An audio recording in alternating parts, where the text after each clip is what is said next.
दापोलीमध्ये अजून एक विजेचा पूल धोकादायक स्थितीमध्ये उभा आहे। हा पूल कधीही पडून अपघात होण्याची दाट शक्यता आहे। दापोली मच्छी मार्केटमधील डिमडिमकर या भागामध्ये राहणारे माजी नगराध्यक्ष परवीन शेख यांनी गंजलेल्या पोल संदर्भात व्यथा मांडली।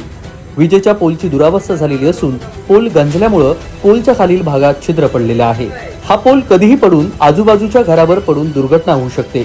रहिवासी आणि शाळकरी मुलं ये-जा करत असताना गंजलेल्या पूल संदर्भात महावितरण खात्याकडे तक्रारी करून देखील महावितरण खातं दुर्लक्ष करत असल्यामुळे माजी नगराध्यक्ष यांनी कोकण कट्टा न्यूजच्या माध्यमातून ही व्यथा मांडली आहे। नमस्कार, मी माजी नगराध्यक्ष परवीन शेख मच्छी मार्केट दापोली डिमडिमकरचा आहे ते रहदारीच्या वातावरणामध्ये राहत आहे। मी ज्या ठिकाणी राहत आहे तिथे एक जंगलेला पोल आहे। त्या पोलची स्थिती खूप बिकट आणि भयंकर झालेली आहे।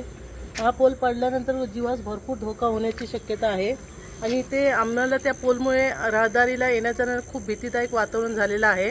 त्यामुळे मी कोकण कट्टा प्रतिनिधी सलीम रखांगे यांना विनंती करून त्या आमच्या व्यथा कोकण कट्टा मार्फत मांडत आहे की मी वारंवार MSCBमध्ये वरिष्ठ अधिकाऱ्यांना तक्रार सांगून यांनी ह्या पोलची स्थिती पाठवून त्यांना विनंती करून पण ते दुर्लक्ष करीत आहे। तरी माझी विनंती आहे की वरिष्ठ अधिकाऱ्यांनी लवकरात लवकर ह्या पोलची ही बदलून MSCBचं पोल बदलून द्यावं आणि आम्हाला इथं सुखरूप सुरक्षित राहण्यास हे सोय करावी। त्यामुळे मी विनम्र विनंती करते की MSCBच्या साहेबांनी लवकरात लवकर हा पोल बदलून द्यावा। मला असं सतत वाटते की मी नेहमी तक्रार करून पण आमचा हा पोल का बदलून दिला जात नाही, जाणून बुजून आम्हाला त्रास दिला जाते काय, ही मला शंका नेहमी असते। तरी मी विनंती करते की हा लवकरात लवकर पोल बदलून द्यावा आणि आमच्या इथे स्थानिक लोकांची गैरसोय दूर करावी, ही आपल्यास विनंती। हा पोल लवकरात लवकर दुरुस्त करण्याची मागणी सध्या इथल्या नागरिकांनी केली।